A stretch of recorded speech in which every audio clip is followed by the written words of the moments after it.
This is LBC. From Global, leading Britain's conversation, The Nigel Farage Show. Mr. Nigel Farage. Thank you, Donald. Good evening, everybody. Lots of speculation about Aaron Banks and Leave.eu. I'll give a response to that during the course of this programme. But something I thought that was really very interesting this morning. A speech that was given by the chair of the National Police Chiefs Council, Sarah Thornton, that had me thinking, wow, I really agree with this. Here she was. We are, however, asked to provide more and more bespoke services that are all desirable. But the simple fact is that there are too many desirable and deserving issues.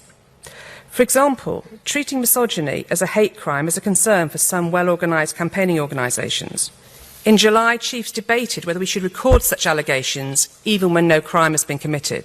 But we just don't have the resources to do everything that is desirable and deserving. I want us to solve more burglaries and bear down on violence before we make records of incidents that are not crimes.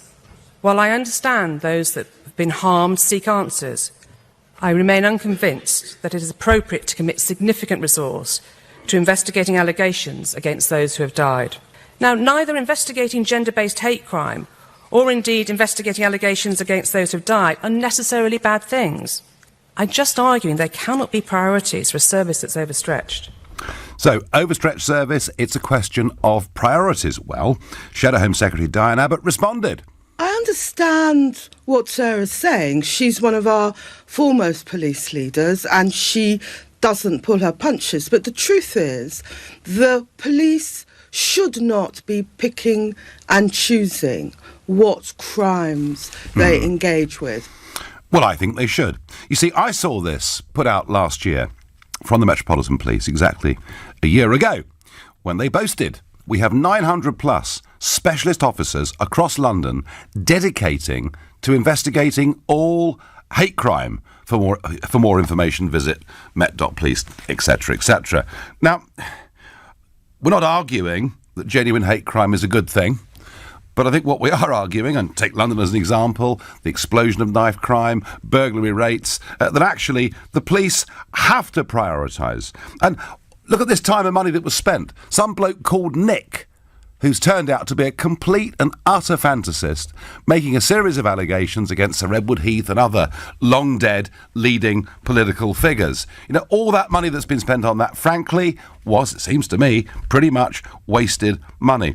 And on hate crime, you know, we do see a very, very big explosion of the number of hate crimes that are reported, and I'm sure that in some cases it's very genuine. But it's actually quite an easy way, isn't it? Quite an easy way to try and damage someone that you don't like. You report them for a hate crime, they get investigated. It is about priorities. Police have to make these decisions. They've got to make them every single day. That's what I think. You tell me, who's right? Sarah Thornton, who says the police have to prioritise, and she says things like violent crime has got to be higher, or Diane Abbott, who says all of those crimes need to be looked at on an even-handed basis. You know my thoughts. Tell me. If you think that Diane Abbott's right, call 0345 6060 973. If you think Sarah Thornton is right, then please text to 84850. Maybe you've been the victim of a crime that wasn't investigated. Maybe you work within one of our police services and you have a view, in which case tweet using the hashtag Farage and LBC at LBC, and of course watch us on Facebook. We're live from London. Next, Nigel, common sense at last. Diane Abbott is wrong. I get anonymously by text. Of course we should prioritise crimes. Totally agree with the police lady. What is the point of spending loads of money and resources investigating accusations against a dead person? Says Paul from Bedford. Paul, I'm with you. I really am. Ian is a brand new caller to us from Woking in Surrey. Hi, Ian. Hey, good evening. So who's right, Diane Abbott or Sarah Thornton? I think the police do prioritise, but they prioritise some things completely wrongly. Especially when it comes to husbands and ex-wives. Right. Go on. Okay. Me personally, after my divorce, nearly 2 years after my divorce, my ex-wife decided to break into a garage, cut the lock, remove property that belonged to me, that the court had given to me, that was mine 100%, and promptly, because it wasn't her property, it was 2 motorcycles, She then got rid of them, scrapped them, and that was a value of £70,000. Wow. And the police would not do anything about it. They called it a domestic. Well, Ian, I have to say, I was involved in a crime where some pretty serious damage was done to property of mine, and the police decided not to prosecute anybody. So I'm with you, Ian. I've been in that situation. I guess it's always easy to criticise people who are doing a very difficult job. But Ian, when you hear the Metropolitan Police boasting that they've got getting on for 1,000 specialist officers investigating hate crime, what do you make of that? Well, I don't mind the police. I'm a biker, but I don't mind the police. The police do a good job if they're given the right tools and if they're allowed to do the right job. But when it comes to picking and choosing the jobs they get, just because at the end of the day they want a conviction and they don't want a lot on their table saying unconvicted or unsolved, then that is wrong, just because they just want to pick and choose. All right, OK. Ian says they pick and choose. They're looking to get scores on the doors, which may well, in some cases, be true. Paul is calling from Brecon in Mid Wales. Good evening, Paul. Good evening. Well, first of all, I think Diane Abbott lives in a world of unlimited resources, and we live in a world where we've got 0.6% of the income tax population paying 25% of the total income tax bill, and they think that they can keep on adding to this and get unlimited resources to squander. That's the basic way she thinks, and you've got to prioritise. Now, let me give you an example. I'm actually suffering from a fraud at the moment to the tune of 30,000 quid. Bad luck. When you report that fraud to the police, they say you've got to report it online to the fraud centre. The fraud centre say they'll react in 28 days. They don't. Then they say it'll be 3 months. You can't even speak to a person about it. You can't do anything, and the fraud carries on for other people. Do you think, Paul, if you'd reported a hate crime, that you might have got more prompt attention? I'd have got people around straight away. And where you've got... Look, I also think it's an infringement of our civil rights to investigate non-crimes. So if you... Well, misogyny is one, Paul. I mean, this is something that Sarah Thornton talked about today, and she made the point that there are some well-funded lobby groups lobbying hard to have misogyny listed as a crime, and she just says, look, we can't prioritise this. She's right basically she's got it right, hasn't she? Totally correct. And they should actually really ramp down this hate crime nonsense, because to report a thing that's not a crime, and for the police to put your name down and investigate when it's not a crime, is almost Big Brotherland. It's almost 1984. Yeah, no, it worries me too, Paul. It really does. Thank you. Richard is a new caller from Manchester. Hi, Richard. Yeah, hi there. Well, yet again, Diane Abbott's got it wrong. Heaven help us if she's ever Home Secretary. Well, she might be, Richard. She might well be. Heaven help us. The bottom line is this, that any of the blue light services, the police, the ambulance, the fire service, they have to, by nature, define a list of priority cases that they address. In a hospital, it's called triage. Somebody comes in, having a heart attack, it's more likely that they're going to be attended to than somebody who's got a broken nose. And the same thing is, with the police out there, give them the recognition that they have to determine that which is more urgent than the others. Absolutely. Why she turns around and says, Diane Abbott, that, I don't think they should be making these sorts of decisions. She needs to get into the real world. This is real life. They have to make these decisions every single second, probably of every minute of every hour. Richard, Richard, you are completely and utterly right. I think what she's saying is we shouldn't devalue the concept of hate crime, but the world has changed, hasn't it? A lot. A big generational change here. I used to be told, Richard, if I was to complain that someone had said something nasty about me, I'd be told sticks and stones may break my bones, but words can never hurt me. And just, buck up and get on with it. That's what we were told in the past. But now it's as if anyone feels that a comment made by another human being has caused offence, it has to be investigated.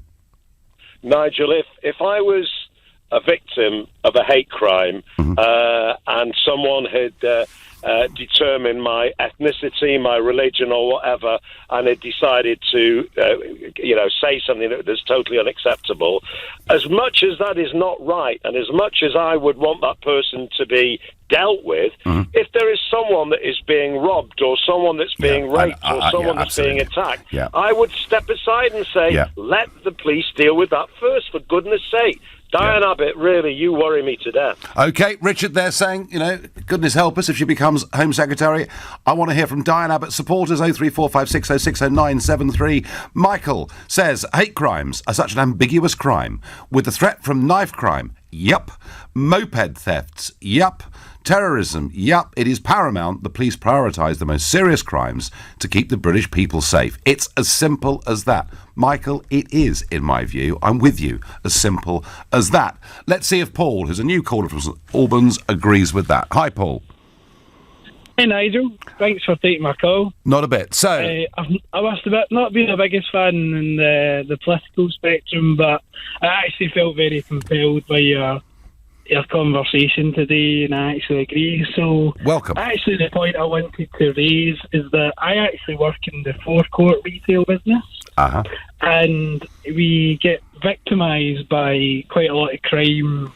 People driving off without paying on quite a grand scale. And we're having a massive problem with the police right now. I don't know if you read a report in the last few days that I think it's 25 police forces in the UK now have actually downgraded it, and that they won't respond to calls. I just really wanted to get your thoughts on that. No, I did see that, and I was shocked by that, because that is theft, plain and simple.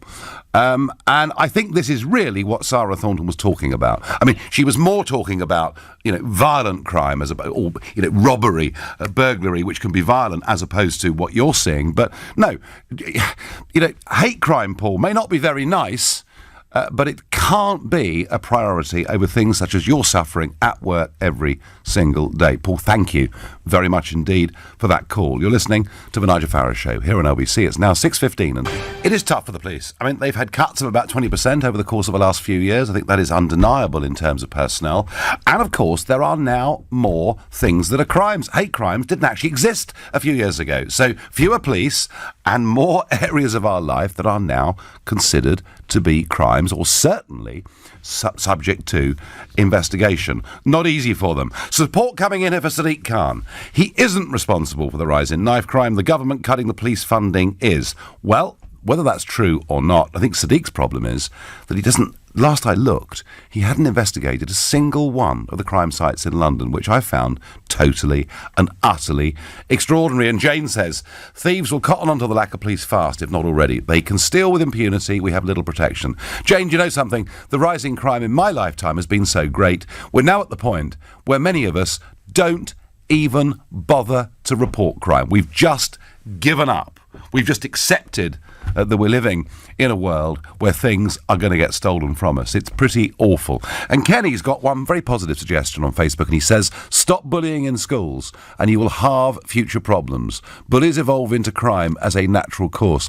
I guess, Kenny, you're talking about bullies, not just saying things, but effectively running junior mini criminal rings at school and getting away with it.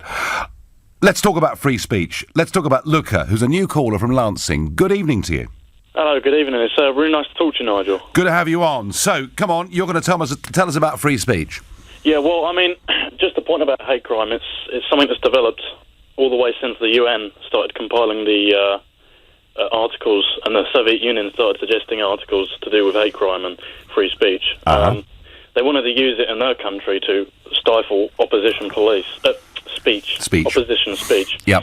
I mean, back then, some of it passed, but not really. But, I mean, our own government is capitulating to it by pushing through these really poor definitions. I think it was Yorkshire Police, but I'm not quite sure, that posted a tweet where they said hate crime. They said that it's not necessarily a crime. Right. And it's defined by the court. And that's just a complete open gate to abuse. And it's happening all over Europe in terms of hate crime being really poorly defined. Yeah. Like with the Austrian woman, did you hear about her, who was arrested? I did hear about that. Briefly explain that to us, Luca. Okay, well, basically there was an Austrian woman, I believe she said that Mohammed was a pedophile. She did. And that is a fact.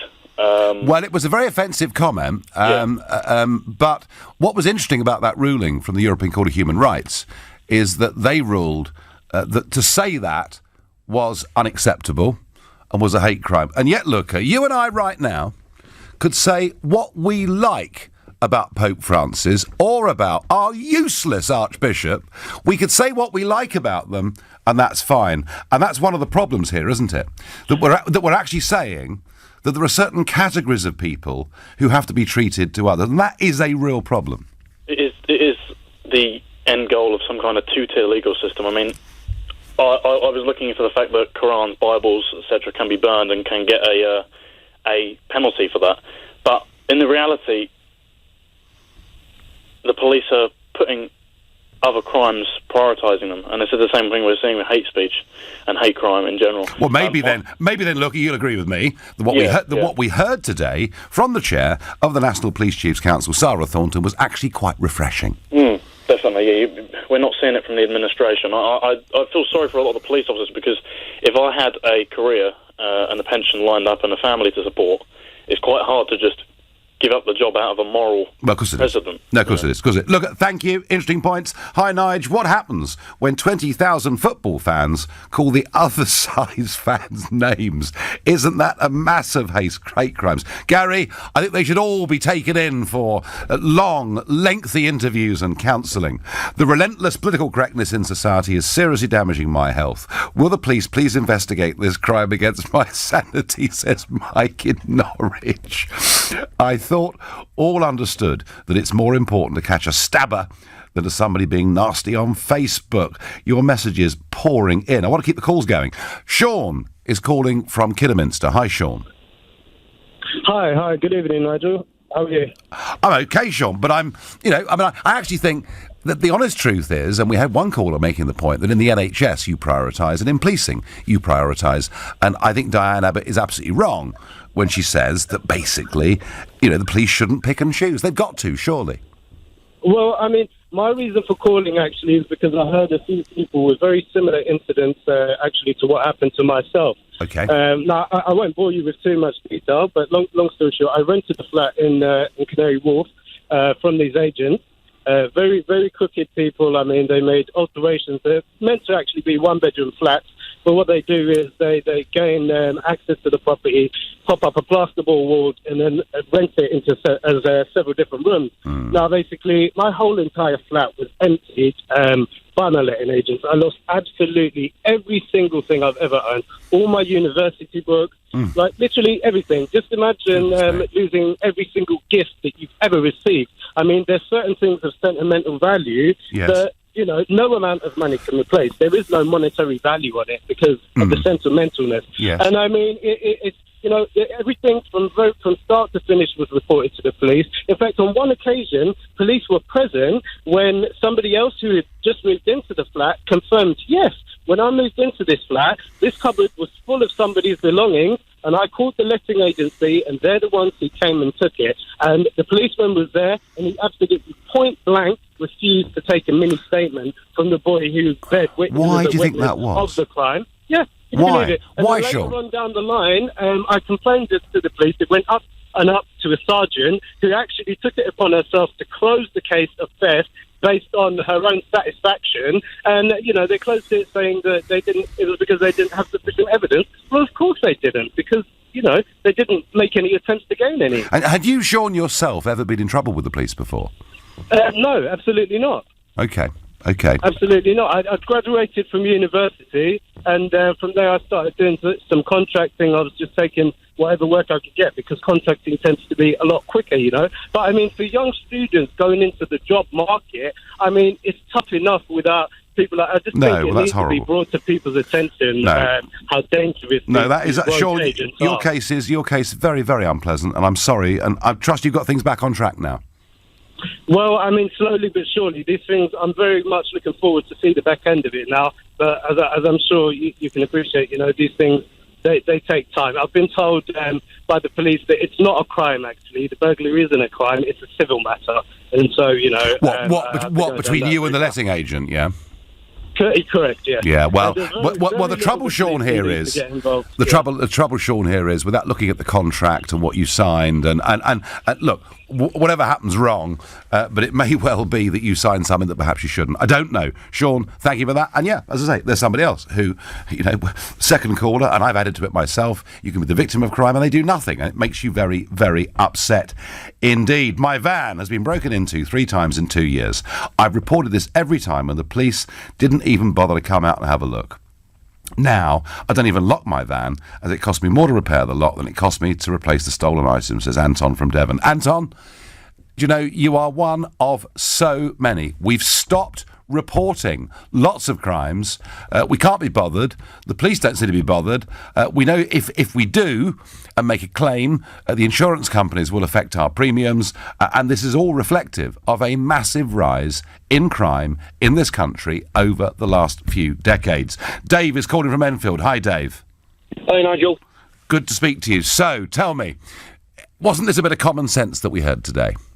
Absolutely. I think you've got to prioritise physical crime over those that are verbal, the ones that impact us, the foremost. And I'm totally in agreement with that. And there's something I want to mention about the word misogyny. There's something we always forget about. There's the word misandry as well, and gender watchdogs don't want to talk about that. That is the hatred of men. Yep. And I think if you become a misogyny, if you make that a hate crime, you have to make the other one, misandry, as well, a hate crime. Otherwise, Dave, we're back to what I said 10 minutes ago about religions, that we're allowed to be as critical as we like against some religions, but not against others. No, I agree with that completely. So why do you think they won't do it? I just think it's a dark secret, for these for people who've got a particular agenda. I think, Dave, I think the truth is, and Sarah Thornton got to it earlier when she said there are some very well-funded campaigns looking to make misogyny a crime, and there aren't any well-funded campaigns looking to make misandry a crime. That's what it comes down to, Dave. Yeah, absolutely. And I think you can look at you can go to being absolutely neutral on this. And I think neutral and fair is what we should all be about. And it's got to be fair for all sides. And it goes down to certain crimes in court as well, whereby you are a victim and then you are the accused. But the accused gets named and the victim remains, incognito. And I think to have a fair, neutral trial for everyone, I do believe in, and again, it comes back to very similar views, is that everybody is entitled to immunity. Yeah. No, absolutely. Absolutely. Dave, I thank you. Nigel, I despise avocado pears. Can I expect to be charged for a hate crime by the Vegan Society, says Hilton from St Albans. Well, who knows where we're going. Now, talking about police time, talking about investigations, I think we need to talk about the National Crime Agency and Aaron Banks and leave.eu. We really do. But for now, you're listening to the Nigel Farage Show here on LBC, and it's 6:30 in time. Well, Diane Abbott is very, very clear. The police have to investigate all crimes equally, but Police Chief Sarah Thornton says they've got to prioritise and use the resources they've got to go for, violent crimes, knife crimes, burglary, that kind of thing, and worry a bit less about accusations such as misogyny. It is about resources and it is about priorities. Now, this is not the first time that we've heard stories about leave.eu founder and main donor Aaron Banks, because, of course, already the Electoral Commission have found them guilty of overspending in the referendum, something for which now Banks is countersuing the Electoral Commission, and that will come to court in a few months' time. Today, they've been investigating the source of the money. They say they have reasonable grounds to suspect that Mr. Banks was not the true source of the cash. They're talking about, in particular, an Isle of Man company. Now, if it's your money and it's in the Isle of Man, and you bring it back into the UK and you spend it, and the tax authorities are happy with how you've done it, there's nothing wrong with it if it's your money. What's interesting here is actually the Electoral Commission haven't actually really said anything. They've got reasonable grounds. I mean, they may have reasonable grounds to think all sorts of things about Aaron Banks. I don't know. So it goes to the National Crime Agency, and surprise, surprise, we get people like George Monbiot. The key question is, if they did commit criminal offences, what then? Surely the referendum should be declared invalid, and they're all out there doing it. The David Lammies and everybody. Isn't the timing of this just perfect? We're in November. There's going to be a key critical Commons vote on all of this within the next couple of months. And I will say this, any thought that the Electoral Commission are neutral in what they do is, I think, completely thrown out of the window by looking at the composition of them. Of the 10 people who are on that board, I mean, 4 of them have very, very publicly given their pro-Remain views, and the rest are all part of the pro-EU establishment. I've had my battles with them. They tried really hard to close UKIP down as a political force, whilst at the same time ignoring big donations that went to the Liberal Democrats. And I've no doubt they've done this to Leave.eu. I've no doubt in the next few days you'll see the same thing said about Vote Leave. So, you know, it's a big row. It's going mad on Twitter, and it'll be used in the House of Commons. It'll be used everywhere. Yet we have to nullify the referendum result because they may have done something wrong. They may have done something wrong. I very much doubt it, but we will see. Back to policing priorities. Paul is a new caller from Margate. Hi, Paul. Hello, Nigel. Good evening. So. Good evening to you, sir. Nigel, this is the first time I'm ever going to disagree with anything you've ever said. Right, go on then. I'm 100% behind you on everything, and conversely against everything Diane Abbott says. However, right.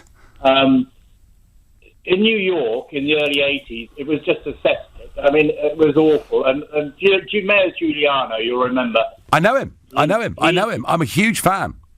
Well, he introduced quite a controversial policy there of broken windows, and it worked. It worked. Now, you'd have thought that a plan that works would have been adopted by our police here. Well, look, it works. Let's study it and do the same here. But in fact, they've steadfastly ignored all the progress it's made. And in fact, New York is a fabulous place now, and he's directly responsible for that. I live in Margate. In fact, I met you in Margate High Street not long ago. Okay. Anyway, the police here steadfastly refuse to tackle any kind of low-level antisocial behaviour.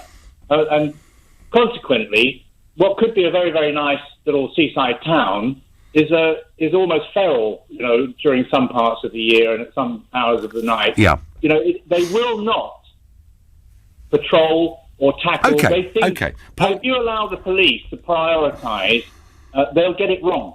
They're not good enough to prioritise correctly. Okay, you make a very good argument, Paul, and I'm a big fan of Rudy Giuliani. I agree with you. I mean, I remember from my first days visiting New York to now, the change, it's absolutely transformational. It was fantastic, and Broken Windows was about low-level crime, wasn't it? Low-level crime, and literally, broken windows, graffiti, and sort of, the feeling that an area was a bad place meant that it actually did become a bad place in terms of the drugs trade or whatever else, you know, illegal it may be going on. But Paul, I'll just sort of slightly take issue here because what she said very, very clearly today, you know, Sarah Thornton, what she talked about were resources being used to investigate allegations against people who were dead, and she also specifically talked about allegations of misogyny. All right. Would you agree, Paul, that they may not be the right priorities for our police force? Yes, I do. I can see the logic. Obviously, you know, there's some crimes are more serious than others, and I don't agree that name calling is a crime anyway. But right, okay. But I don't trust the police to make the right decision. Okay. Now, in terms of, we'll park that one. But what you've said is really interesting. That this was a specific policy. You know, the guy was elected to do this. He did it. He changed New York. What are the kinds of antisocial behaviour in Margate you would like to see the constabulary dealing with? Well, there's a lot of low-level antisocial behaviour, which includes everything you've said. You know, fouling of dog fouling, graffiti, noise, drunkenness, drug addicts, selling drugs. Drug sellers. Well, you know, speeding. Just general mayhem. Yeah, but I certainly know Cliftonville, just down the road from you. I mean, I wouldn't want to walk there of an evening, I have to say. So I know what you're saying. Paul, you make a very, very good point, and thank you for calling. And Paul's saying that actually, you know, there are some other directional priorities that the police maybe should be instructed to follow. I think that's the best counter-argument we've heard thus far this evening. But I don't think Sarah Thornton was... I think what she was arguing was very much, and she was referring, wasn't she, really, to the investigation into former Prime Minister Sir Edward Heath by some bloke called Nick, who turned out to be a complete fantasist. But very interesting points that have been made there. I stopped reporting crime about 4 years ago, I've been saying this, following an assault against myself and young children. I'd already stopped reporting bike thefts and my scooter being vandalised, but in this case, I provided a video to the police of the offence and they weren't interested. I also got the perpetrator's work address. I finally told the police I would sue them if they didn't act, and the chap got a £90 fine. I won't bother again. Robert, amidst this crime epidemic, a lot of us simply aren't bothering. Nigel, why are we even debating this? There should be so many more coppers to deal with all crime. The only debate is why isn't there, Paul in Petswood? Well, that is partly about expenditure and choices that governments make. Susan is a new caller from Havering. Good evening, Susan. Hello, Nigel. Good to speak to you, sir. Good to speak to you. And for the record, I am a staunch Brexiteer, but that's not what I've called about. No, it isn't, is it? Right. So crack on. I'm actually calling about the current situation with policing. My son was the victim of a very violent assault back in June. This was reported to the police. He was hospitalised overnight. The police never attended the hospital. I reported the incident myself because due to his injuries, he couldn't actually speak. I didn't actually have a call from an investigating officer till a week later. When I actually reported it, we had a name and a full description, and I was told at the time that he was very well known to the police. So this would have been, for me, I would imagine, an easy arrest for them. Now, they took a week for an investigating officer to get in touch with me. I feel since the investigation started, it's been completely flawed. There was a sighting of the person that attacked my son, and when I contacted the police to tell them exactly where he was, they told me, and I've actually got this in writing, that they didn't have the time to go and find him. So is Sarah Thornton right? I mean, you're living within the Metropolitan Police area, Susan, just about, I think, aren't you, in Havering? Here you are. Well, I am, yes. Yeah. So when they put out on Twitter, we have 900 plus specialist officers across London dedicated to investing all hate crime, do you agree with Sarah Thornton that perhaps they've got the priorities wrong and it's violent assaults against your son they should be worrying about? 100%. Yeah. 100%. Yeah. Well, I think you've just made the argument for that very clearly. In the end, Susan, can I just point out that this actually happened out of county. So we're in a different county to where the actual incident happened. Since the incident happened, I have not even met with a police officer, neither has my son. It's been all over the internet. In terms of emails and text messages and telephone calls. It's been a faceless process the whole way through, and even today we still don't have a resolution. Right, there is no resolution. I'm going through a complaints procedure at the moment, which, it's extremely stressful. My son faces medical treatment, which we can ill afford at the moment, and that's going to be over a period of 9 to 12 months. The Criminal Compensation Board don't even pay enough to actually cover the costs of his medical treatment. But the whole thing is, the investigation, as far as we're concerned, was flawed. They had a name, a very good description. He was known to the police. We don't even know today if he was ever picked up, interviewed or cautioned. No, that, of course, is where you start to get people like you that begin to lose confidence in the police, and that's the last thing we want. Susan, thank you for that sad story. You're listening to the Nigel Farage Show here on LBC. It's 6:45. Police boss Sarah Thornton says the police have got to prioritise, given the allocations and resources they've got. They've got to put violence above hate crime. Diane Abbott takes a different view and says the police cannot pick and choose between crimes. And a lot of you are raising budgets. Proper police funding would allow the police to deal with all crimes against the public instead of having to concentrate on fining the motorists for minor offences to top up their finances. Malcolm, the police don't need to do much of that anymore. It's all speed cameras, really, isn't it? I would have thought. And one here I'm going to take real issue with. Caroline in Hants says Mrs May doesn't appear to mind being guarded 24/7 by our police. Well, come on. The mammoth, and she goes on to talk about the mammoth cost of Mrs May's policing, about how she invested in the police force and didn't just take from it. Carol, I do actually think, I'm sorry, but I do actually think that our Prime Minister probably does need to be looked after 24/7 for pretty obvious reasons. So I'm going to disagree with you on that. And Callum says on Twitter, in a perfect world, the police wouldn't have to prioritise crimes. But we don't live in that world, so we have to prioritise, and the police should be investigating burglaries and rape allegations before hate crimes. Callum, I think the vast majority of us would agree with that, although Paul from Margate made a very interesting point by saying that actually there are times when strategically perhaps some direction for the police, and he made the point about low-level crime in New York being dealt with and it transforming some districts. It was a good point. Pat is calling from Houghton Regis in Beds. Hi, Pat. Hello there, Nigel. Good evening. So how would you like to see the police operate? Well, my grandson was the subject of an unprovoked attack, and it was so violent that, you know, after 3 years, he's having his 5th operation on his mouth, which he's now had to pay $13,000 towards to get it repaired. Now, they caught the driver, the perpetrator, but he wasn't actually the attacker, and he'd give a name out, and because it was so common within that community, the police come to my house and said, we're dropping the case, we're not going any further with it. And to me, a few months later, the police were out putting leaflets, hate crime leaflets, in the same community's doors. And it makes you wonder, you think, hang on a minute. I can't believe because of the name the police wouldn't pursue something. They did. It sat in my house. Witnesses, all my family just sat there open mouth because it was the same. A common name. Too common. A common name.